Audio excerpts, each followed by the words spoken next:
मेरा नाम दिशा है। आज मैं आपको एक रोंगटे खड़े कर देने वाली कहानी सुनाने जा रही हूँ। मेरे साथ कुछ ऐसा हुआ जिसे सुनकर आपके पैरों तले से ज़मीन निकल जाएगी। मैं एक मिडिल क्लास फैमिली से बिलोंग करती हूँ। मेरी शादी मेरे माँ बाप ने बहुत इज्जत के साथ की थी। शादी के शुरू के दिनों में ही मेरी सास मुझसे कहने लगी कि दिशा, आज खाना तुम बना लेना। और फिर जब वापस मैं अपने कमरे में गई तो मेरे पति ने भी यही कहा कि आज खाना तुम बना देना। दोनों के मुंह से एक ही बात सुनकर मैं चिढ़ गई थी, मगर मैंने इस बात को जाहिर नहीं होने दिया कि मुझे गुस्सा आ गया है। मेरे ससुराल में मेरे सास ससुर के अलावा मेरी जेठानी और मेरे पति रहते थे। मेरे जेठ दूसरे शहर में काम किया करते थे और मेरी जेठानी घर में ही रहती थी। मेरी शादी से पहले यहाँ पर जेठानी ही खाना बनाया करती थी। मेरी जेठानी का नाम भावना था। उनकी शादी को काफ़ी साल हो चुके थे, लेकिन अभी तक उनके पास कोई औलाद नहीं थी। मैंने अपने पति से कहा कि यहाँ का खाना तो भाभी बनाती हैं, उन्हें सबकी पसंद के बारे में अच्छी तरह से पता है, फिर मैं आप लोगों की पसंद का खाना कैसे बना सकती हूँ। मैंने बहुत तसल्ली और प्यार के साथ अपने पति से ये बात कही थी, मगर मेरे पति ने इस बात को सुना ही नहीं। मेरे पति का नाम रजत था। उनका मूड देखकर ऐसा लगता था जैसे वो काफ़ी खामोश से रहते हैं। मैंने हिम्मत करके अपने पति से फिर से एक बार यही बात कही और कहा कि रजत, आपने मेरी बात का कोई जवाब नहीं दिया, कम से कम मेरी बात का जवाब तो दे दो। इस बात पर वो गुस्से से मेरी तरफ देखते हुए एकदम सीधे हो गए और गुस्से में कहने लगे कि जब मैंने तुमसे कह दिया कि आज खाना तुम बनाओगी तो बार बार एक ही बात को क्यों दोहराए जा रही हो। चुपचाप यहाँ से चली जाओ। तुमसे शादी करने पर मैं पहले ही बहुत पछता रहा हूँ। रजत मुझसे बहुत गुस्से में बात कर रहे थे। मैं कुछ भी किए बिना ही कमरे से चली गई और किचन में जाकर काम में लग गई। पूरा किचन उलट पुलट पड़ा हुआ था। ऐसा लग रहा था जैसे वहाँ पर खाना नहीं बनेगा। मैंने दाल पकाने के लिए चूल्हे पर रख दी और रोटियां बनाने लगी। साथ साथ मेरी आंखों से आंसू भी निकल रहे थे। कितना अरमान था मुझसे शादी करने का, मगर शादी करने के बाद मेरी किस्मत ऐसी निकलेगी मुझे नहीं पता था। मेरे माँ बाप ने मेरे साथ बड़ा जुल्म किया जो मुझ जैसी पढ़ी लिखी लड़की की शादी एक ऐसे परिवार में कर दी। मेरे पति ज़्यादा पढ़े लिखे नहीं थे, बस मामूली सी नौकरी करते थे। तब भी मेरे माता पिता ने मुझ जैसी पढ़ी लिखी को ऐसे अनपढ़ आदमी के हवाले कर दिया था। इससे अच्छा तो वो पड़ोस वाला लड़का था जिसने अपने लिए मेरा रिश्ता भेजा था, लेकिन मैंने उसे रिजेक्ट करके अपने माता पिता से उसके रिश्ते से इनकार कर दिया था। मेरी नाक पर अकड़ बैठी हुई थी और वो बेचारा रो रो कर अपनी फीलिंग्स मेरे सामने जाहिर कर रहा था। खाना बनाते हुए मुझे काफ़ी टाइम लग गया था क्योंकि मैं डर डर कर सब कुछ बना रही थी। अभी तक मैंने अपनी ससुराल में खाना नहीं बनाया था। अभी मेरी शादी हुई सिर्फ 4 दिन ही तो हुए थे। अभी तो मैं नई नई दुल्हन थी। खाना बनाकर जैसे ही मैं बाहर निकली तो मैं जेठानी को ढूंढने लगी, लेकिन पूरे घर में वो मुझे कहीं पर भी दिखाई नहीं दे रही थी। पता नहीं कौन से बिल में छुपी बैठी हैं। मुझे अपनी जेठानी पर बहुत गुस्सा आता था। वो मुझ पर मेरी सास की तरह रौब दिखाती थी। न जाने वो अपने पति के साथ ही क्यों नहीं रहती थी। सारी जिंदगी मुझे इस औरत को अपने घर में बर्दाश्त करना पड़ेगा। पति तो दूसरे शहर में रहता है, लेकिन खुद यहाँ पर न जाने क्यों रहती है। ऊपर से इसके हिस्से के काम भी मुझे ही करने पड़ेंगे। अभी मैं अपनी जेठानी के बारे में ऐसा सोच ही रही थी जब बाहर का दरवाज़ा खुला और मेरी जेठानी हाथों में शॉपिंग बैग लेकर मुस्कुराती हुई घर के अंदर दाखिल हुई। मेरे लिए बहुत हैरत की बात थी क्योंकि मैंने अपनी जेठानी को जब से मैं आई थी अभी तक मुस्कुराते हुए नहीं देखा था, लेकिन अब तो वो मुस्कुराती हुई नजर आ रही थी, वरना तो वो हर टाइम उसकी शक्ल गुस्से से भरी रहती थी। जब वो मेरे पास आई तो मैंने उनकी तरफ देखते हुए उनसे पूछा, भाभी सब ठीक तो है? आप बहुत खुश नजर आ रही हो, आखिर किस बात पर इतना मुस्कुरा रही हो? वो मेरी तरफ देखकर मुस्कुराने लगी और कहने लगी कि हाँ दिशा, खुश तो मैं बहुत हूँ। चलो आओ, पहले मैं तुम्हें अपनी शॉपिंग दिखाऊं, फिर कुछ और बातें करेंगे। आखिर अब ये जो भी खिचड़ी पक रही थी, इसे चखने के लिए मुझे अपनी जेठानी के साथ जाना पड़ा। कुछ ही देर में हम दोनों जेठानी के कमरे में बैठ गए थे।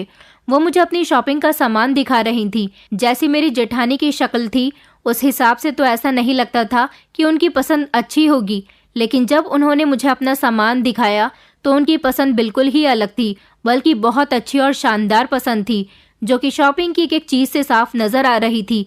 मैंने अपनी जेठानी से पूछा, पहले आप मुझे अपने खुश होने की वजह बताइए, क्योंकि जिस दिन से मैं शादी करके आई हूँ उस दिन से मैंने अभी तक आपको इतना खुश नहीं देखा जितना आप मुझे अब लग रही हो। इस बात पर मेरी जेठानी कहने लगी कि हाँ दिशा, जब दिल ही मर जाए तो कहाँ ये सब कुछ अच्छा लगता है।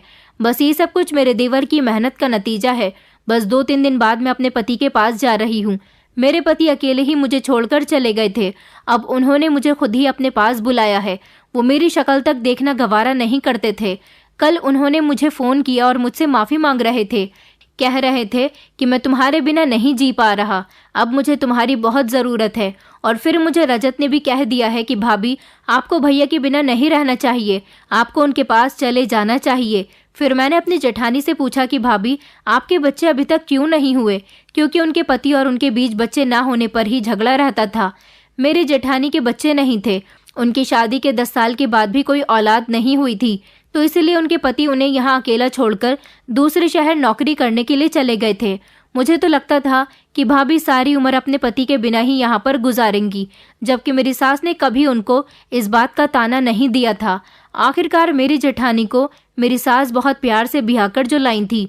मेरी सास ने अपने बेटे का रिश्ता बचपन में ही तय कर दिया था। मेरी जेठानी मेरी सास की सहेली की बेटी थी और वो अपने माता पिता की इकलौती औलाद थी।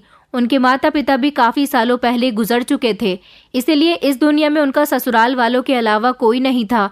न जाने क्यों मुझे अपनी जेठानी से बहुत चिढ़ होती थी, लेकिन अब उनकी ये बात सुनकर मुझे सुकून मिल गया था, क्योंकि अब वो अपने पति के पास जाने वाली थी और अब इस घर में सिर्फ मेरा राज ही चलने वाला था। इस बात ने मुझे अंदर तक खुश कर दिया था। मैंने खुश होकर अपनी जेठानी को बधाइयाँ दी और जैसे ही अपने कमरे से बाहर जाने लगी, तभी मेरी जेठानी ने मुझे रोक लिया और एक लाल रंग की बहुत ही प्यारी सी साड़ी मुझे गिफ्ट करने लगी। मैंने उनसे बहुत मना किया, मगर वो जिद कर रही थी, तो इसीलिए मुझे वो साड़ी लेनी पड़ी। मगर सच कहूँ तो मेरा उस साड़ी पर बहुत दिल आया हुआ था, क्योंकि वो रेड कलर की साड़ी बहुत ज़्यादा प्यारी लग रही थी। 1-2 दिन के बाद मेरे पति ने मेरी जेठानी को रेलवे स्टेशन तक छोड़ दिया। उसके बाद वो अपने पति के पास चली गई। उनके जाने के बाद घर में मैं, मेरे पति और मेरे सास ससुर ही बचे थे। इस बात से मुझे बहुत खुशी मिली थी कि इस पूरे घर पर अब मेरा राज चलने वाला था। मैंने अपनी जेठानी की दी हुई साड़ी को पहन लिया। मैंने जब जेठानी की दी हुई साड़ी को पहना तो मेरे पति ने बड़ी हैरत से मुझसे पूछा कि ये साड़ी तुम्हारे पास कहाँ से आई? मैंने मुस्कुराते हुए बताया कि ये साड़ी मुझे भाभी ने दी थी। तो इस बात पर वो खुश होने के बजाय अजीब से मूड में हो गए थे और अपने माथे पर बल चढ़ाते हुए कहने लगे कि आइंदा भाभी के दिए हुए कपड़ों को पहनने की या उनकी दी हुई कोई भी चीज़ लेने की कोई ज़रूरत नहीं है। वही पहनना जो मैं तुम्हें लाकर दूंगा। तुम्हारे सारे खर्चे उठाना मेरी जिम्मेदारी है, किसी और की नहीं। चलो जाओ, अब कपड़े चेंज करके आओ। अपने पति की ये बातें सुनकर मेरा दिल टूट गया था। मुझे कुछ समझ नहीं आ रहा था कि आखिर मैंने ऐसी कौन सी गलती कर दी जिसके बदले में मेरी शादीशुदा जिंदगी इतनी ज़्यादा मुश्किल होती चली जा रही है। मैंने किस्मत के फैसले को चुपचाप एक्सेप्ट कर लिया था। मैंने अपने पति से कहा, रजत, लेकिन मुझे ये साड़ी बहुत अच्छी लग रही है। भाभी ने इतने प्यार और खुशी से मुझे ये साड़ी गिफ्ट की थी। मेरे ऐसा कहने पर पहले तो रजत गुस्सा करने लगे, फिर उसके बाद अपने गुस्से पर कंट्रोल करते हुए मुझे प्यार से अपने करीब बैठा लिया था और कहने लगे कि देखो, जिस बात को मैं एक बार मना कर दूं, तुम उस बात की ज़्यादा जिद मत किया करो। बुरा लगता है और गुस्सा भी आता है। मैंने ठीक है कहते हुए सर हिला दिया तो वो मुझसे कहने लगे कि अब ये कपड़े चेंज कर लो। मैं तुमसे वादा करता हूँ, मैं कल खुद तुम्हारे लिए इससे भी अच्छी साड़ी लेकर आ जाऊँगा और अब ये साड़ी उतार कर मुझे दे दो।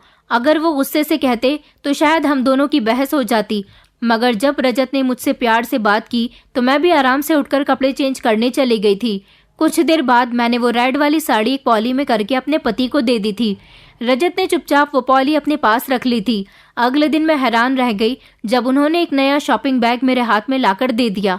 मैंने उस बैग को खोलकर देखा तो उसके अंदर एक नई साड़ी थी, मगर उस साड़ी को देखकर मेरा मूड खराब हो गया था, क्योंकि वो साड़ी बहुत चमकीली और भड़कीली थी। ऐसे कपड़े तो मैं दूसरों को पहना हुआ तक देखना पसंद नहीं करती थी, तो खुद ये कपड़े कैसे पहन सकती थी? और इसे इतनी गर्मी में सितारे मोती की कड़ी हुई साड़ी देखकर मुझे बहुत अजीब अजीब सी उलझन महसूस हो रही थी। मैंने गुस्से से अपने पति की तरफ देखा तो वो मुस्कुराकर मुझसे कहने लगे, मुझे पता था तुम्हें ये साड़ी बहुत पसंद आएगी, चलो अब जल्दी से ये साड़ी पहनकर तैयार हो जाओ। मैंने अपने पति से कहा, ठीक है, बाद में पहन लूंगी। वो कहने लगे कि हाँ, पहन ज़रूर लेना। इसी तरह से 2-3 दिन गुजर गए। मैं भी चुपचाप अपने कामों में बिजी रहने लगी थी और मैंने उस साड़ी को दोबारा खोलकर तक नहीं देखा था। रजत मुझसे कहने लगे कि मैं तुम्हारे लिए वो साड़ी कितने शौक से लाया था। मैंने अपने पति से बहाना बना लिया कि अभी उस साड़ी पर फॉल लगनी है।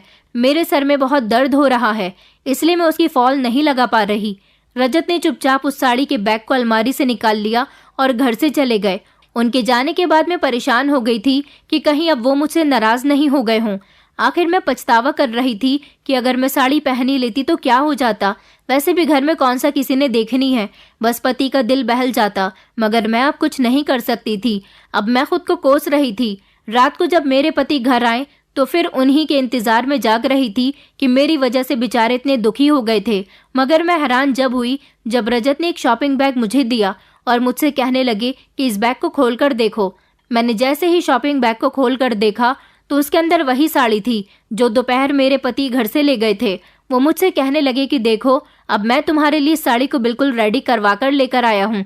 अब तुम इस साड़ी को आराम से पहन सकती हो।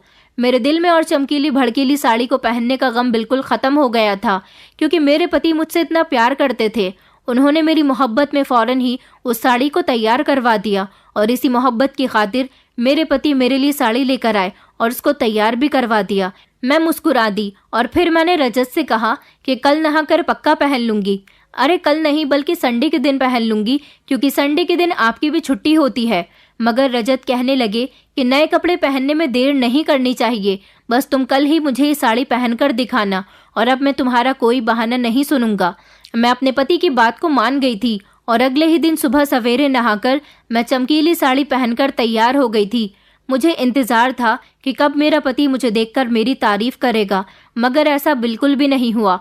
उन्होंने मेरी तारीफ करना तो दूर की बात, एक नज़र भरकर मुझे देखा तक नहीं था। मैं हैरत में आ गई थी। भला ऐसे कैसे हो सकता है जो इंसान इतनी चाहत से कपड़े लाए और उसे उन कपड़ों को पहनने की जिद करे और बाद में वो उसे नज़र उठाकर तक नहीं देखे। मैंने सारा दिन ये बात बर्दाश्त की, मगर फिर जब मेरे पति ने मुझे कोई जवाब नहीं दिया तो मैं खुद ही उनके सामने जाकर खड़ी हो गई थी और पूछा कि मैं कैसी लग रही हूँ इस नई साड़ी में। मेरी बात पर वो बस एक नज़र देखकर कहने लगे कि हाँ, अच्छी लग रही हो। ऐसा लग रहा था जैसे उनका मुझ में कोई इंटरेस्ट नहीं है। मेरा तो दिल ही टूट गया था। मैं बड़ी मुश्किल से खुद पर काबू करते हुए अपने कमरे में आकर लेट गई थी। मुझे रो रो कर शादी से पहले वाली अपनी जिंदगी याद आ रही थी, जहाँ पर मुझे इस तरह की कोई भी परेशानी नहीं थी। वहाँ सिर्फ मेरे कुछ हसीन सपने थे, मगर मैं नहीं जानती थी कि इन सपनों की हकीकत रजत जैसी होगी। मेरे माता पिता ने हमेशा ही मुझे सहारा दिया था। मेरे पिता एक कंपनी में काम किया करते थे और मैं उनकी इकलौती बेटी थी, तो खर्च की इतनी परेशानी नहीं थी।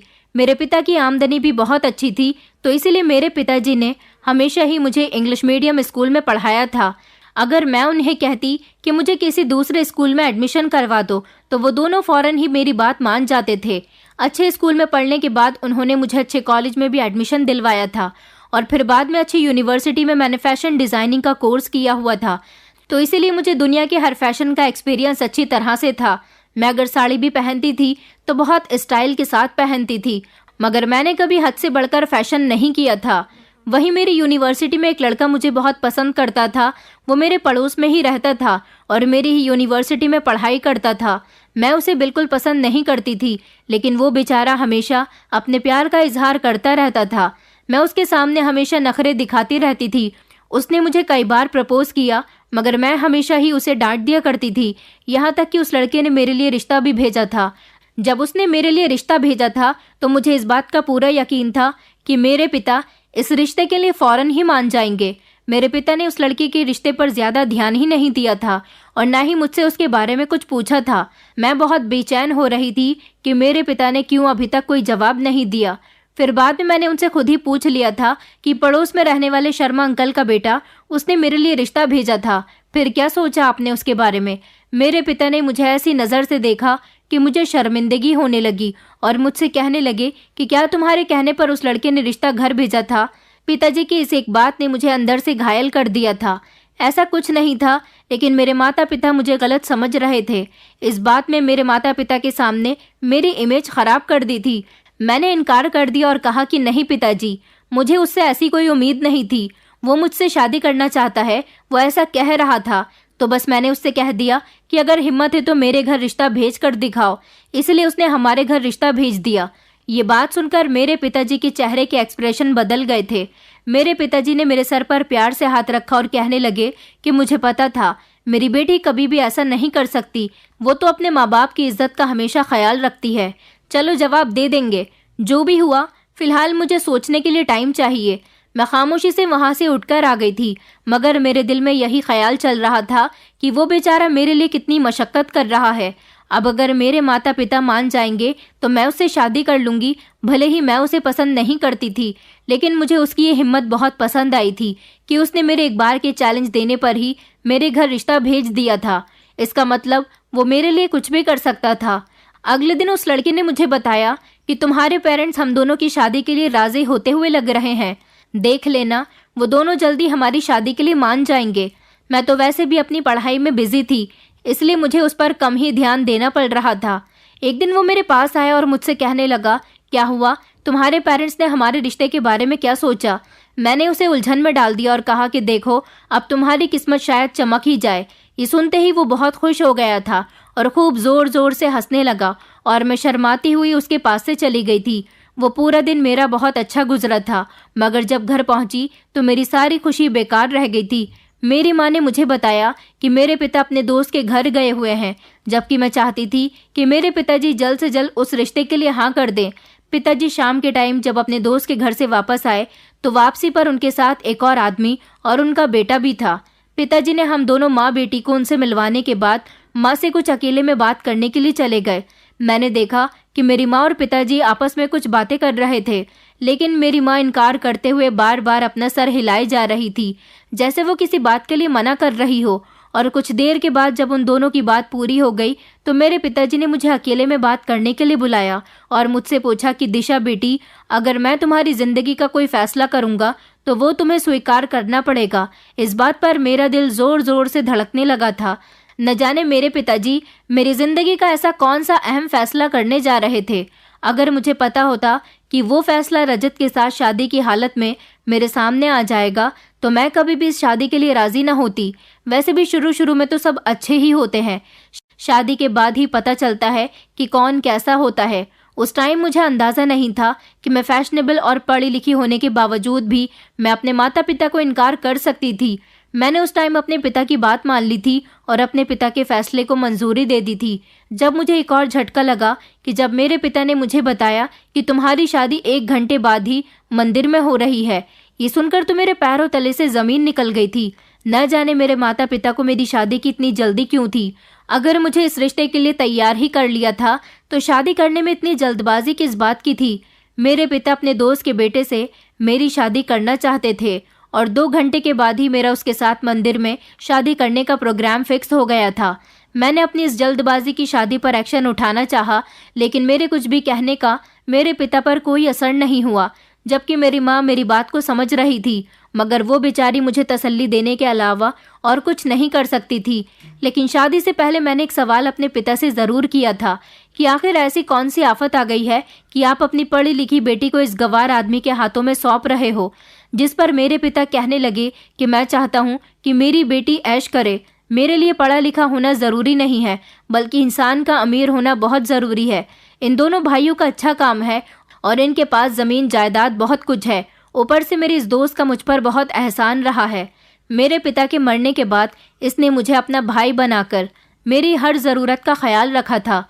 बस मेरे दोस्त ने तुम्हें अपने बेटे के लिए पसंद कर लिया है, इसलिए मैं इस रिश्ते से अपने दोस्त को इनकार भी नहीं कर सकता।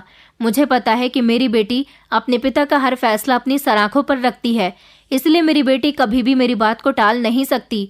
रही पढ़ाई लिखाई की बात, तो वो इतना भी जाहिल नहीं है जितना तुम उसे समझ रही हो। बाकी अब यही तुम्हारा भाग्य है। बेटी, जितना जल्दी हो सके इसे एक्सेप्ट कर लो। मैं इतनी ज़्यादा हैरान थी कि चाहकर भी कुछ नहीं कर सकती थी। मैंने पापा से कहा कि आपने मेरे साथ अच्छा नहीं किया। बस अब क्योंकि 2 घंटे बाद मेरी शादी होने वाली थी, इसलिए बहस करना फिजूल था। शादी के बाद मेरे पिता ने मुझे मेरी ससुराल विदा करके भेज दिया।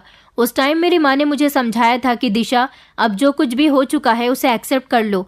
अब बेवजह की जिद मत करना और हमेशा अपने पति का ख्याल रखना। ससुराल में जाकर मुझे कोई बात सुनने को न मिले। अपने पति से कभी भी नफरत मत करना। घर एक बार बनाया जाता है, बार बार नहीं बनता। ये तो मुझे भी पता था कि अब जो हो चुका है वो मुझे एक्सेप्ट करना ही पड़ेगा। रही बात उस लड़के की, तो मैंने कभी भी अपनी तरफ से उसे कोई उम्मीद नहीं दिलाई थी। वो जो कर रहा था अपनी तरफ से कर रहा था। मैंने उसके प्रपोजल को एक्सेप्ट भी नहीं किया था। हाँ, बस उसे इतना ज़रूर कह दिया था कि अगर हिम्मत है तो मेरे घर रिश्ता भेज कर दिखाओ। क्योंकि मेरे पास ये फालतू बातों का टाइम नहीं था कि मैं उससे फ़ोन पर बातें करूं और कभी कभी मिलने जाया करूं। मुझे लगा था कि उस लड़के की तरह मेरा पति हमेशा मेरी कदर करेगा। ये सब मेरे लिए जितना आसान लग रहा था उतना ही मुश्किल था। मेरा पति मुझे शादी करके अपने घर ज़रूर ले आया था, लेकिन वो बहुत ही एहसान फरामोश था। सारा दिन अपने कामों में बिजी रहता था और अगर कोई काम की बात होती तो कर लिया करता था। मेरी सास तो अच्छी औरत थी, वो मेरा बहुत ख्याल रखती थी और अक्सर रजत को भी डांट देती थी कि तुम अपनी पत्नी को बाहर घुमाने नहीं लेकर जाते, उससे बातें नहीं करते। और सास के अलावा घर में जेठानी भी थी, वो भी बस मेरे साथ ठीक ठाक ही थी। मतलब ससुराल तो मुझे अच्छा मिला था, मगर पति ऐसा मिला था जिसके पास हर काम के लिए टाइम होता था। उसके पास सिर्फ मेरे लिए ही टाइम नहीं होता था। शादी के पहले ही दिन से ही मेरे पति ने मुझसे कह दिया था कि मेरी भाभी और माँ का तुम्हें बहुत ख्याल रखना है और मैं अपनी भाभी की अपनी माँ की तरह इज्जत करता हूँ, तो इसलिए मैं उन्हें अपनी माँ ही समझता हूँ।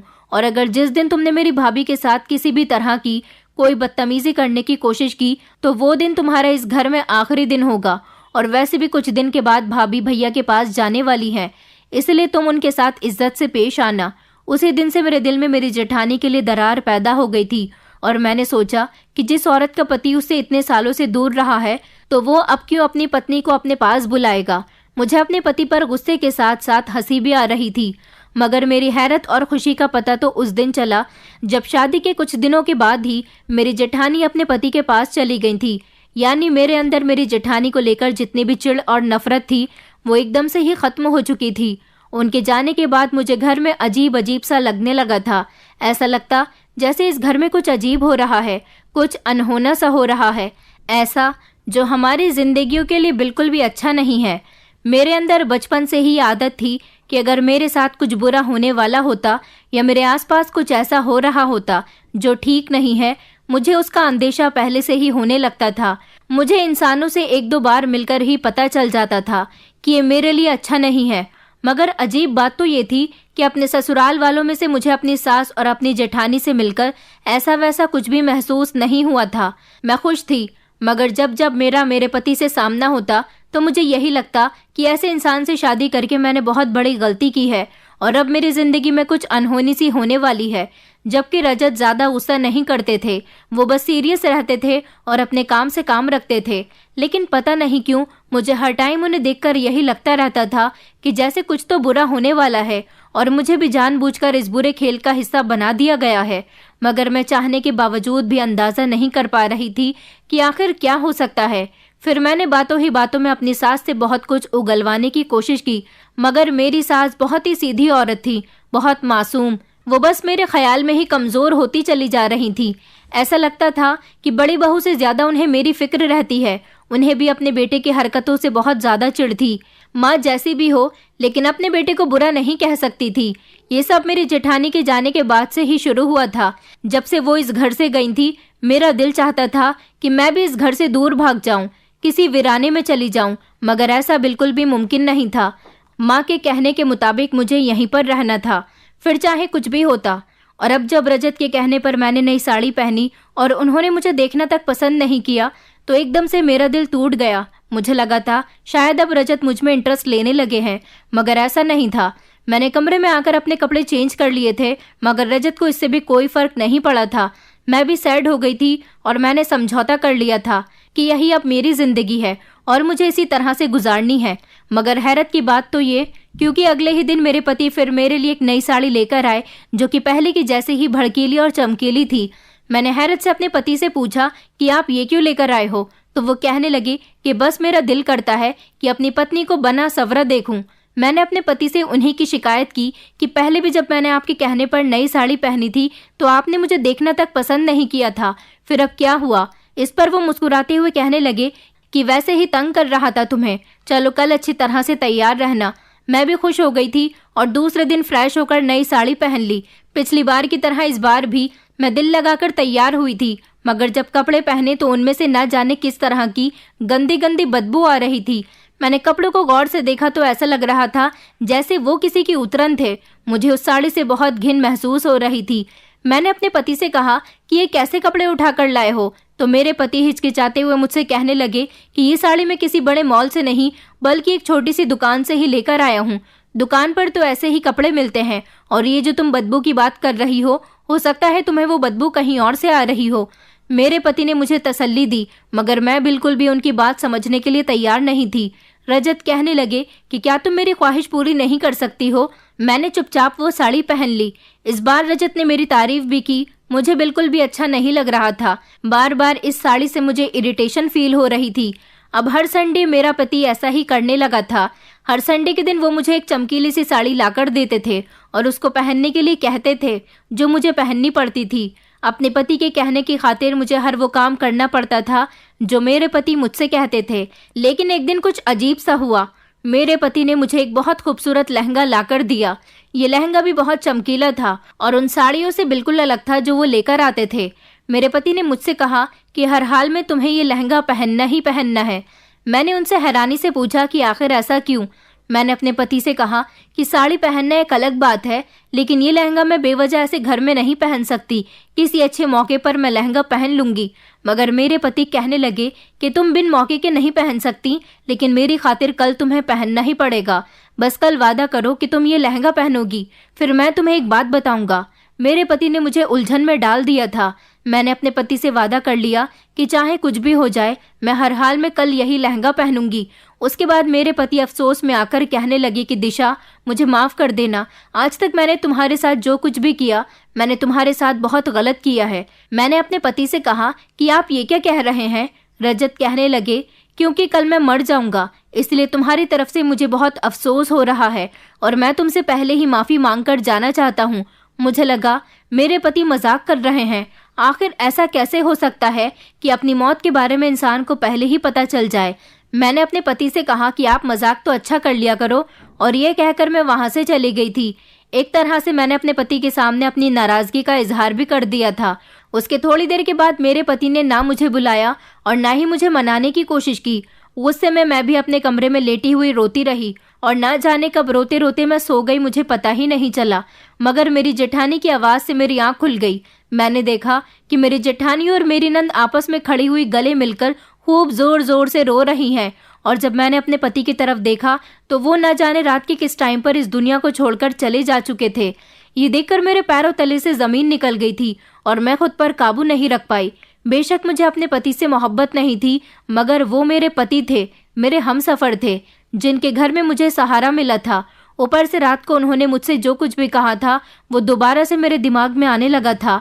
आखिर ऐसे कैसे कोई मर सकता है जिसे पहले से ही अपनी मौत के बारे में पता हो?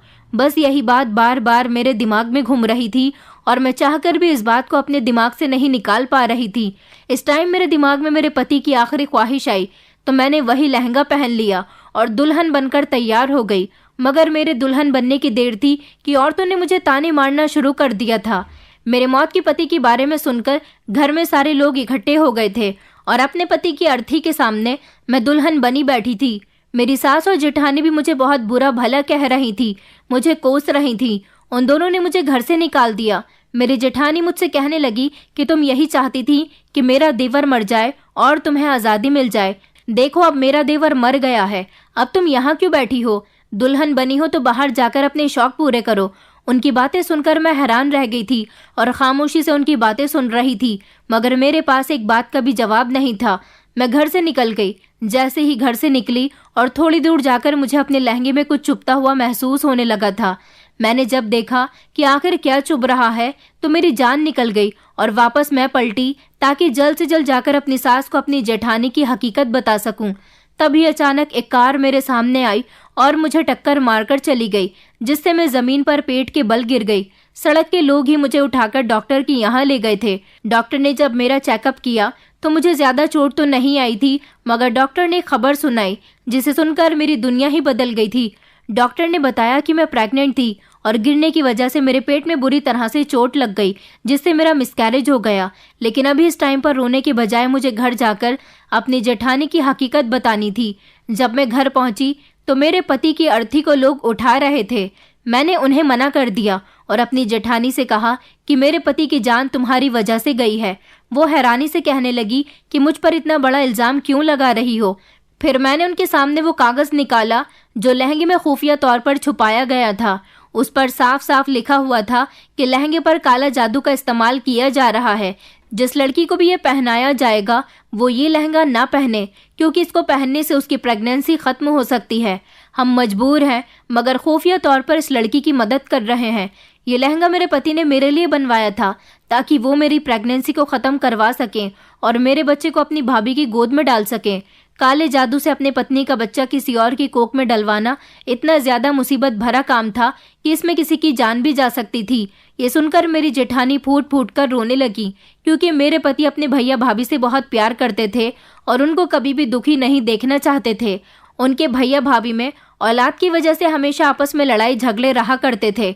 इसलिए उन्होंने मुझे और अपने आप को इस चीज़ का शिकार बनाकर अपने भैया भाभी की मदद करने की कोशिश की थी। वो अपने भैया भाभी से बहुत प्यार किया करते थे, उनसे बर्दाश्त नहीं हुआ, इसलिए उन्होंने अपने बच्चे को काला जादू का निशाना बनाया और उनको अपनी भाभी की कोख में डलवा दिया। साथ ही साथ अपनी जान से भी हाथ धो बैठे।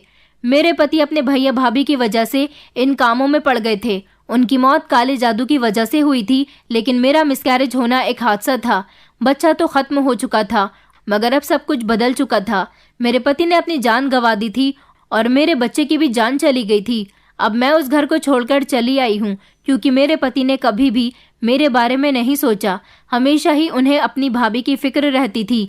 इस काले जादू की वजह से मेरे पति की जान जा चुकी थी। इसलिए मैं आप लोगों से हाथ जोड़कर विनती करती हूँ कि ईश्वर की देन के साथ कोई भी छेड़छाड़ ना किया करें। वो जो करता है टाइम पर करता है, समय पर किया हुआ काम हमेशा अच्छा रहता है। इसलिए अपनी तरफ से काले जादू जैसी चीज़ों का इस्तेमाल करके अपनी ज़िंदगी को दांव पर ना लगाएं।